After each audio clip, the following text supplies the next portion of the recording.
नमो तस्य भगवतो अरहतो सम्मा संबुद्धस्य। राजकुमार सिद्धार्थ और सेवक छन्न के बीच वार्तालाप। छन्न को भी कंथक के साथ लौट जाना चाहिए था, लेकिन उसने वापस जाने से मना कर दिया। उसने आग्रह किया कि कंथक को लेकर वह राजकुमार को विदा करने हेतु कम से कम अनोमा नदी के तट तक अवश्य साथ चलेगा।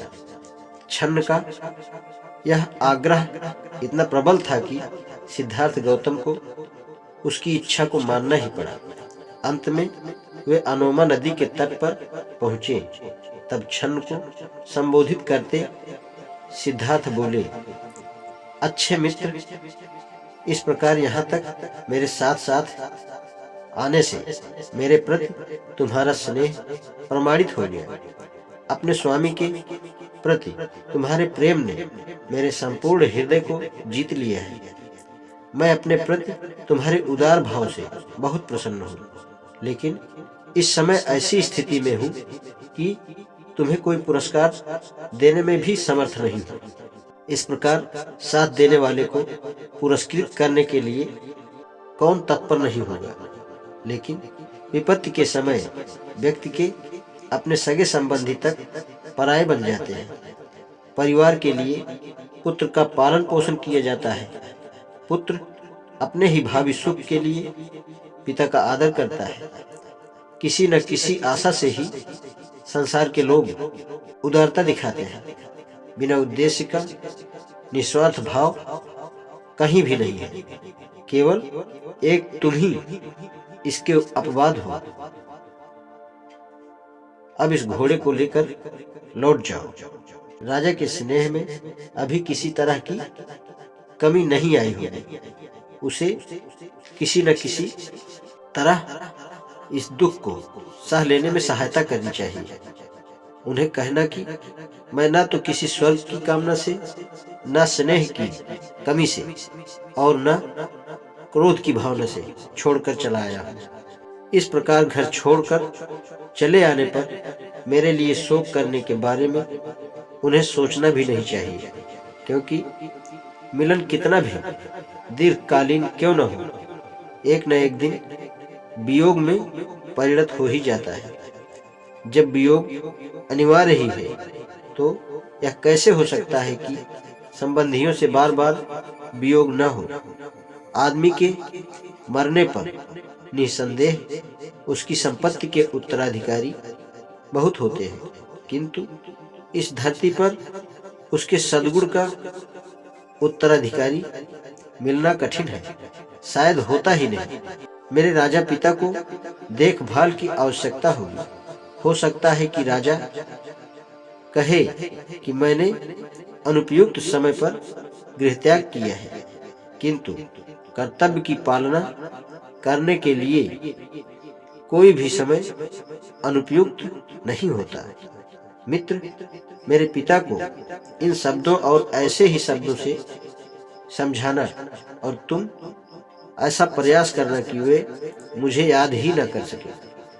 हाँ, मेरी माँ से भी कहना कि मैं पूर्णतः उसके स्नेह के अयोग्य सिद्ध हुआ। वह उदार व्यक्तित्व वाली, वात्सल्य वचनातीत है।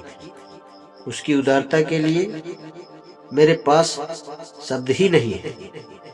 इन शब्दों को सुनकर दुख में डूबे छन्न ने भावावेश में रुधे कंठ से हाथ जोड़कर कहा, स्वामी, यह देखकर कि आप अपने संबंधियों को वियोग दुख देकर जा रहे हैं, मेरा हृदय किसी नदी के दलदल में फंसे हुए हाथी के समान बैठा जा रहा है। आपका ऐसा गृहत्याग का संकल्प किसकी आंखों से अश्रुधारा न बहाएगा, चाहे उसका हृदय लोह निर्मित ही क्यों न हो।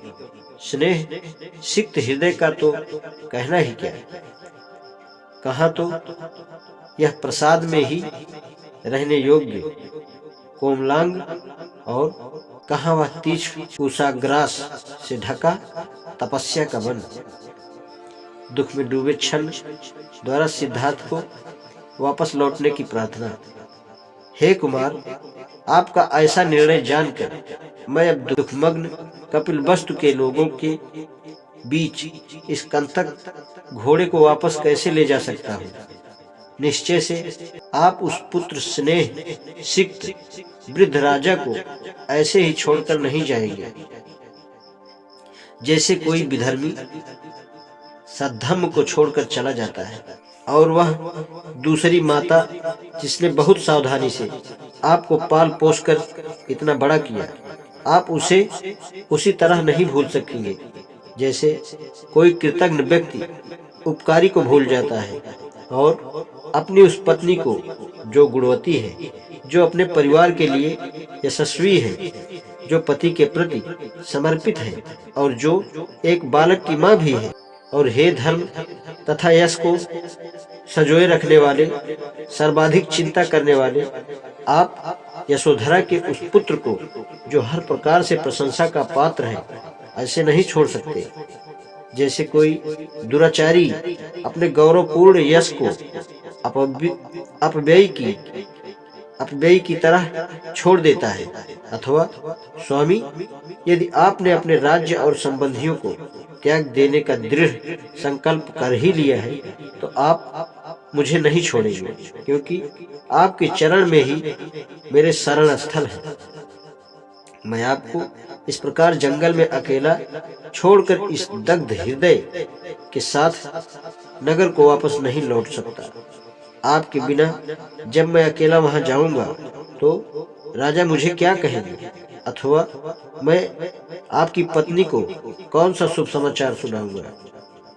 छन्न ने कहा, आपका जो यह कहना है कि मैं राजा को आपके अवगुण सुनाऊं ताकि वह उस पर विचार करे या विश्वास कर ले, तो यदि मैं निर्लज्ज बनकर तालू से सटी जिह्वा से आपके अवगुण कहने का प्रयास भी करूं तो वे इस पर विश्वास नहीं करेंगे।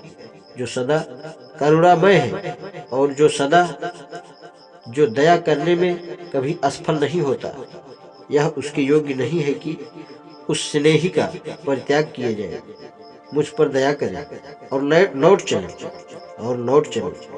छन्न के इन दुख भरे शब्दों को सुनकर सिद्धार्थ गौतम ने अत्यंत भद्रता व कोमलता से उत्तर दिया, छन्न, मेरे वियोग से उत्पन्न होने वाले दुख का परित्याग करो। नाना जन्म ग्रहण करने वाले प्राणियों के लिए परिवर्तन, अनित्यता अवश्यंभावी है, वियोग अनिवार्य है। यदि मैं स्नेह के कारण आज अपने संबंधियों का परित्याग न करूं तो भी एक न एक दिन मृत्यु हमें एक दूसरे का परित्याग करने के लिए विवश कर देगी। मेरी जिस माँ ने मुझे इतना कष्ट और पीड़ा सहन करके जन्म दिया, अब वह कहाँ है और मैं कहाँ हूँ। जैसे पक्षी बसेरे के लिए वृक्ष पर जाते हैं और बाद में कई दिशाओं में उड़ जाते हैं, इसी प्रकार प्राणियों के मिलन का अंत अवश्यंभावी है।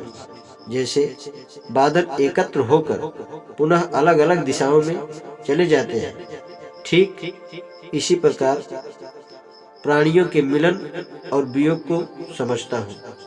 और क्योंकि यह संसार इसी प्रकार परस्पर एक दूसरे की वंचना करता हुआ गतिमान है, इसलिए मिलन के समय किसी भी चीज को अपना समझ लेना ठीक नहीं, क्योंकि वह तो भयावह विभीषिका है।